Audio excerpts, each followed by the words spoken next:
नमस्कार।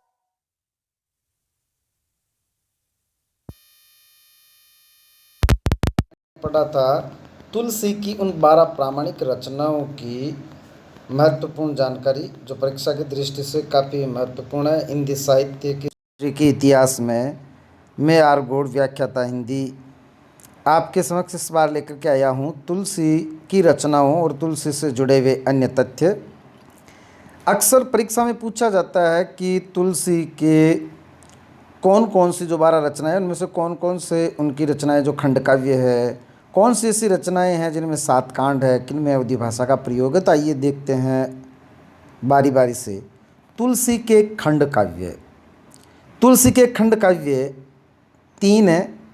जापाज्ञा, जा अर्थात जानकी मंगल, पा अर्थात पार्वती मंगल और ज्ञा का अर्थ है रामाज्ञा प्रश्नावली। ध्यान रखें, जहाँ पर भी ट्रिक में रा शब्द आएगा वो रामचरितमानस के लिए होगा। देखते हैं एक बार, जहाँ हमने यहाँ देखा था ज्ञा का अर्थ नंबर 9 पर देखें आप, रामाज्ञा प्रश्नावली, लेकिन रा का अर्थ है रामचरितमानस, इसलिए यहाँ भी ज्ञा का अर्थ रामाज्ञा प्रश्नावली होगा। इसके बाद में देखें शुक्ल व राम गुलाम द्विवेदी के अनुसार तुलसी के 5 बड़े ग्रंथ। देखें एक बात देखें आप यहाँ पर, एक तो है 5 बड़े ग्रंथ और एक है वे 5 काव्य जिनमें 7 कांड हैं। दोनों को बारी बारी से समझें। 5 बड़े ग्रंथों से तात्पर्य वो है, बड़े से तात्पर्य है महत्वपूर्ण, जिनसे तुलसी को बहुत अधिक प्रसिद्धि मिली। तो 2 बड़े कवि गिरा, और 2 बड़े कवि कब गिरा? 7 प्रश्न कब गिरा? 2 बड़े कवि गिरा। 2 लाइनें हैं, एक तो है 7 प्रश्न कब गिरा, 2 बड़े कवि गिरा। इस तरह की इमेज बनाएं कि 7 प्रश्न कहीं रखे हुए थे किसी कवि की जेब में, तो 7 प्रश्न कब गिरा? जब 2 बड़े कवि किसी बाइक वगैरह से गिर गए, यूँ समझें। तो 7 प्रश्न कब गिरा? 2 बड़े कवि गिरा। बड़े शब्द से अर्थ है वे बड़े काव्य जो प्रसिद्धि में महत्वपूर्ण माने जाते हैं, और 7 प्रश्न, 7 का अर्थ है वे काव्य जिनमें 7 कांड हैं। आइए इनको बारी बारी से देखते हैं। 2 बड़े कवि गिरा, 2 का अर्थ है दोहावली। बड़े का अर्थ बड़े से है, महत्वपूर्ण से है। कवि में कै शब्द है जिसका अर्थ है कवितावली। वी का अर्थ है विनय पत्रिका। गी का अर्थ है गीतावली। रा का अर्थ है रामचरितमानस। इस तरह से ये 5 बड़े ग्रंथ। अब वे 5 काव्य जिनमें 7 कांड हैं। 7 प्रश्न कब गिरा? 7 का अर्थ है 7 कांड से, ताकि पता रहे कि ये पंक्ति, ये ट्रिक जो है वो किस चीज़ की है। प्रश्न का अर्थ है रामाज्ञा प्रश्नावली। कै का अर्थ है कवितावली। बै का अर्थ है बरवे रामायण। गी का अर्थ है गीतावली। रा का अर्थ है रामचरितमानस। इस तरह से ये 5 काव्य जिनमें 7 कांड हैं। 7 प्रश्न कब गिरा? 2 बड़े कवि गिरा। वे 5 काव्य जिनमें अवधि भाषा का प्रयोग, ये बहुत पूछा जाता है ये प्रश्न। तो 5 काव्य जिनमें अवधि भाषा का प्रयोग है। अवध राम पाजेब छू, अवध का अर्थ है अवधि भाषा वाले काव्य। राम का अर्थ है रामचरितमानस। पा का अर्थ है पार्वती मंगल। जे का अर्थ है जानकी मंगल। बै का अर्थ है बरवे रामायण। छू का अर्थ है रामलला नह छू। छू में छिन्या सा, ये हमने पहले पढ़े थे। छिन्या का मतलब है सबसे कम पद, केवल 20 पद की रचना रामलला नह छू। इस तरह से ये 5 वे काव्य जिनमें अवधि भाषा का प्रयोग है। से सभी रचनाओं में जो 7 रचनाएं बच गई उनमें ब्रज भाषा का प्रयोग है। आइए इसके बाद में एक एक रचना के बारे में देखते हैं। गीतावली, ये प्रथम रचना है। गीकरी रा छुपावी जा 2 ग्यावे बख, पिछले वीडियो में हमने पढ़ा था। गीकरी रा छुपावी जा 2 ग्यावे बख। गी का अर्थ गीतावली जो प्रथम रचना है, जो कवित सवैया छंदों का प्रयोग है। उनके गीतों में, तुलसी के गीतावली के गीतों में जिनमें 21 रागों का प्रयोग है, इसमें कोई शक नहीं है। सै का अर्थ है सवैया, कै का अर्थ है कवित, इन 2 छंदों का प्रयोग है। कृष्ण गीतावली कृष्ण नाम से ही स्पष्ट होता है कि सूर से चित्रकूट में भेंट के पश्चात ये काव्य लिखा। इस काव्य में भ्रमरगीत परंपरा का निर्वाह मिलता है। इसके बाद में देखें रामचरितमानस। इसकी रचना 1574 ईस्वी में हुई, अयोध्या के अंदर हुई। केवल किष्किंधा कांड काशी में लिखा गया था। तो किष्किंधा काशी, इस तरह से याद रखें, किष्किंधा काशी, किष्किंधा काशी। रचना अवधि 2 वर्ष 7 माह है। लेकिन कई लोग इस 2 वर्ष 7 माह से इस तरह से अंदाज लगा लेते हैं कि 1574 से ये फिर 1576 नहीं, इसका रचना काल 1574 ही बताया जाना चाहिए। 1574 में ये लिखी जा चुकी थी। इसमें अनुप्रास अलंकार की अतिशयता मिलती है। अनुप्रास अलंकार यत्र तत्र दिखाई पड़ता है। तुलसी ने अनुप्रास अलंकार का बहुत जगह प्रयोग किया है। लेकिन यदि पूछ ली जाए कि तुलसी को प्रिय कौन सा अलंकार था, तो वो था रूपक, और रूपक में भी सांग रूपक। जहाँ सभी अंगों सहित रूपक का प्रयोग हो वो सांग रूपक। तुलसी ने सर्वप्रथम रस खान को रामचरितमानस सुनाई। हे रस खान, तू रसों की खान है, कर सकते हो, इसलिए सबसे पहले मैं रामचरितमानस तुम्हें सुनाता हूँ। इस तरह से सर्वप्रथम, ये पंक्ति मैंने इसलिए कही है, इससे याद रह जाता है। मानस का प्रधान रस शांत रस। रामचरितमानस में सभी रसों का प्रयोग है, लेकिन जो प्रधान रस है वो शांत है। मानस के जो मार्मिक प्रसंग है केवट प्रसंग। मार्मिक प्रसंग वे जो मर्म को, जो हृदय को छू लेते हैं। भरत मिलाप, लक्ष्मण मूर्छा, शबरी के बेर, राम का वन गमन, दशरथ मरण, ये सभी रामचरितमानस के मार्मिक प्रसंग हैं। रामचरितमानस के 7 कांड। रामचरितमानस के 7 कांडों में नंबर 1 बालकांड, जहाँ भगवान राम लक्ष्मण इनके बाल्यकाल का वर्णन है। अयोध्या कांड, जिस समय उनको उनके राज्याभिषेक की तैयारी होती है। अयोध्या कांड में उनको वन गमन का आदेश दे दिया जाता है। जब वो वन में गमन कर जाते हैं, अरण्य कांड, अरण्य वन का पर्यायवाची। किष्किंधा कांड, जहाँ सुग्रीव आदि मिलते हैं, बालीवध। सुंदर कांड, हनुमान जी की वीरता का वर्णन। लंका कांड, जहाँ रावण वध होता है। उत्तर कांड, जहाँ संतों के साथ ज्ञान चर्चा है। बालक अयोध्या रण में किसका कंधा लेकर सुंदर लंका में उतरा। बालक अयोध्या रण में किसका कंधा लेकर सुंदर लंका में उतरा। बालकांड, अयोध्या कांड, रण का अर्थ है अरण्य कांड, किसका कंधा किष्किंधा कांड, सुंदर कांड, लंका कांड, उत्तर कांड। इस तरह से 7 सर्ग जो यहाँ पर कांड कहलाते हैं। इसके पश्चात रामलला नहछू। रामलला नहछू राम विवाह के अवसर पर महिला गीतों के प्रसंग, और महिला गीतों में आए जो फूहड़पन है, अमर्यादित जो शब्द हैं, उन फूहड़पन को दूर करने हेतु इन्होंने रामलला नहछू लिखी। याद रखें, 6 महिलाओं के गीत कितने फूहड़ हैं, इस तरह से याद रखें। तो महिलाओं के गीतों के प्रसंग में आई जो फूहड़पन है उनको दूर करने के लिए तुलसी ने रामलला नहछू लिखी। पार्वती मंगल, शिव पार्वती विवाह का वर्णन। विनय पत्रिका, काफ़ी महत्वपूर्ण रचना। शांत रस की प्रधानता। तुलसी ने विनय पत्रिका इस तरह से विनम्र निवेदन, विनय करने हेतु लिखी कि हे ईश्वर, हे प्रभु श्री राम, मैं इस कलिकाल से मुक्ति चाहता हूँ, मुझे मोक्ष प्रदान करें। ये शांत रस की प्रधानता है। दरबारी शैली का प्रयोग, जिस तरह से दरबार में किसी राजा से भेंट करने के लिए उसके जो मंत्री होते हैं, उस सेनापति होते हैं, या जो प्रतिहार पहरेदार होते हैं, उन सबसे साठ गांठ करनी पड़ती है, फिर अंत में राजा से भेंट हो पाती है।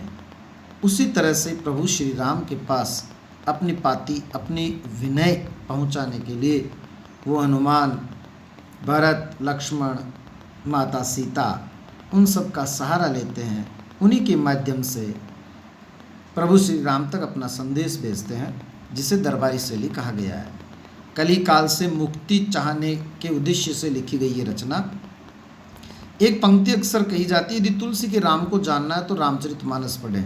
राम कैसे थे, उनका व्यक्तित्व कैसा था, वो कितने शांत स्वभाव के थे, कितने वीर थे, कितने ज्ञानी थे, ये सब जानना हो तो रामचरितमानस पढ़ें। जबकि स्वयं तुलसी को जानना है तो विनय पत्रिका पढ़ें।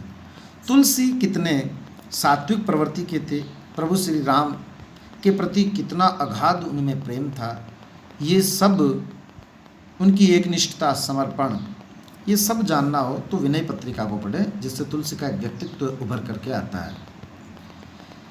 विनय के कुछ पद जैसे कबहुक अम्ब अवसर पाए कछु करुण कथा चलाए, ये माता सीता को कहा गया वो पद है। कबहुक अम्ब अवसर पाए, हे अम्बा, हे माता, कभी अवसर प्राप्त करके भगवान श्री राम का अच्छा मूड जब हो, अच्छी मनोदशा हो, कछु करुण कथा चलाए, कोई करुण कथा चलाना, करुण कथा चलाने से अर्थात करुण कथा को सुनकर व्यक्ति का हृदय द्रवीभूत हो जाता है और उस समय अपने भक्त को मोक्ष जरूर प्रदान करेंगे। ऐसी विनम्र निवेदन माता सीता से करते हैं। जाके प्रिय न राम वेदेही, ऐसा कहा जाता है कि ये पद जो है वो मीरा ने जब पत्र लिखा तुलसी को कि मेरे परिवारजन, मेरे अपने जो है जितने भी सगे संबंधी हो, सब मेरे विरोधी हैं, मुझे क्या करना चाहिए, तब तुलसी ने ये पद लिखा, जाके प्रिय न राम वेदेही तजिए ताहि कोटि बेरी सम जदपि परम स्नेही। जिनको राम और वेदेही प्रिय नहीं हो, उन्हें करोड़ों शत्रुओं के समान मान करके उनका त्याग कर देना चाहिए। श्री रामचंद्र कृपालु भजमन हरण भय भय दारुणम, ये आरती के रूप में जो गाया जाता है, ये भी इसी विनय पत्रिका में है। इसके बाद में जानकी मंगल, राम सीता के विवाह का वर्णन है। जिस तरह से पार्वती मंगल में शिव पार्वती के विवाह का वर्णन, जानकी मंगल में राम सीता के विवाह का वर्णन। दोहावली, चातक के माध्यम से प्रेम का वर्णन। नेक्स्ट, रामाज्ञा प्रश्नावली,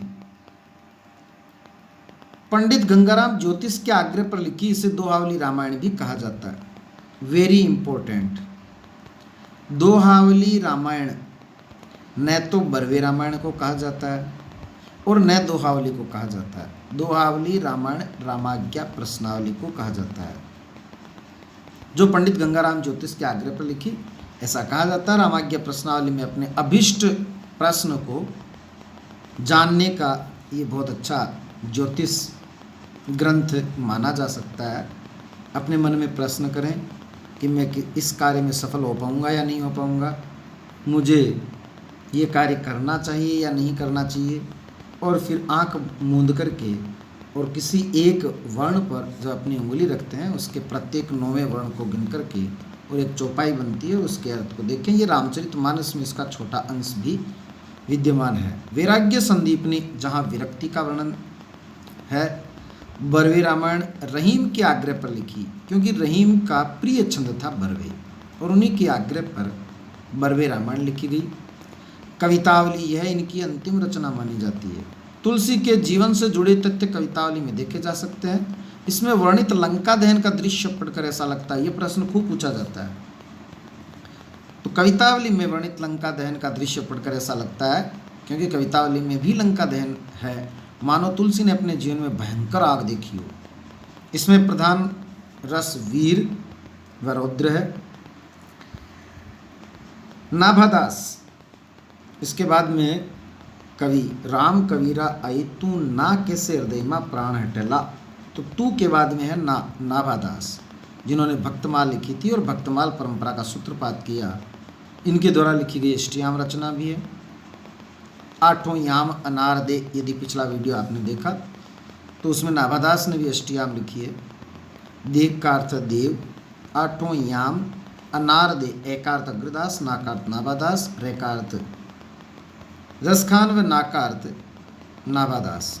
केशव, रामचंद्रिका, केशव को याम इसलिए पढ़ रहे हैं क्योंकि केशव ने जो रामचंद्रिका लिखी थी जिसमें 39 प्रकाश है, यहाँ प्रत्येक सर्ग को प्रकाश नाम दिया गया है।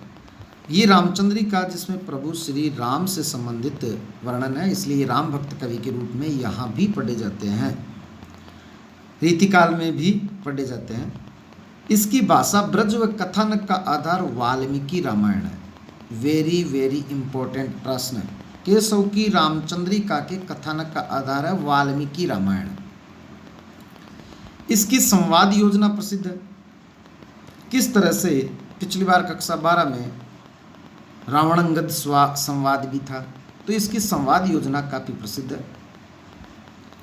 सेनापति कवित रत्नाकर, सेनापति भी राम भक्त कवि के रूप में पढ़े जाते हैं, जिन्होंने कवित रत्नाकर लिखी, और ये राम भक्ति से संबंधित ग्रंथ है। ये प्रश्न भी खूब पूछा जाता है। हृदय राम हनुमान नाटक, हृदय राम द्वारा लिखा गया हनुमान नाटक, हनुमान को हृदय में रखें। माधवदास चारण अध्यात्म रामायण, राम रासो, माधवदास चारण द्वारा लिखी गई अध्यात्म रामायण और राम रासो। प्राणचंद चौहान रामायण महानाटक, ये दूसरा महत्वपूर्ण प्रश्न नेट में एक बार पूछा गया है। जिस तरह से संवादात्मक योजना के लिए रामचंद्रिका केशव की अभी जो अपन ने पढ़ा था माना जाता है, उसी तरह से रामायण महानाटक भी संवादात्मक प्रबंध काव्य है और ये अपनी संवाद योजना के लिए प्रसिद्ध है, जाना जाता है। अब अभी हमने पढ़ा था कि हनुमान नाटक हृदय राम द्वारा लिखा गया है और रामायण महानाटक प्राणचंद चौहान द्वारा लिखा गया है। दोनों को इस तरह से याद रखें, है से है याद रखें, हनुमान नाटक हृदय राम, और ण से ण याद रखें, रामायण प्राणचंद चौहान। तो रामायण महानाटक प्राणचंद चौहान। जो नर होते हैं उन्हीं में पौरुष रहता है, तो नरहरि बारठ पौरुष ही रामायण, नरहरि बारठ पौरुष ही रामायण। लालदास अवध विलास, धुन में याद होने वाली चीज़ है लालदास अवध विलास, लालदास अवध विलास। इन्हीं लालदास को हम निर्गुण भक्ति साहित्य में भी पढ़ चुके हैं। रामाश्रयी प्रवृत्तियाँ, इन कवियों ने दास्य भाव की भक्ति पद्धति को अपनाया। जिस तरह से सूर ने सख्य भाव की भक्ति को अपनाया, रामाश्रयी काव्य में कवि दास्य भाव की भक्ति पद्धति को अपनाते नजर आते हैं। दार्शनिक प्रतीकों का भरपूर प्रयोग, अधिकतर कवियों ने स्वांत सुखाय व लोक मंगल की भावना से लेखन कार्य किया। अपने स्वयं, जब कोई कवि रचना, किसी कविता की रचना करता है और उससे खुद को एक आनंद की अनुभूति होती है, वो होता है स्वांत सुखाय। जबकि लोक मंगल के लिए जब वो लिखता है तो वो लोक मंगल की भावना, ये दोनों प्रवृत्तियाँ मिलती है। समन्वयवादी दृष्टिकोण अपनाया, प्रबंधात्मक व मुक्तक दोनों प्रकार से रचनाएं की। राम को लोक नायक रूप में प्रस्तुत करते हुए मर्यादाओं की प्रतिष्ठा की। ये रामाश्रयी शाखा के प्रमुख कवि, जिनको संक्षेप में हमने पढ़ने का प्रयास किया है।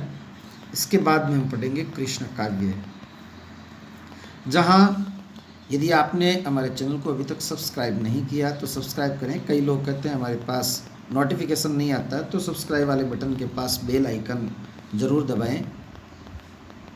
धन्यवाद।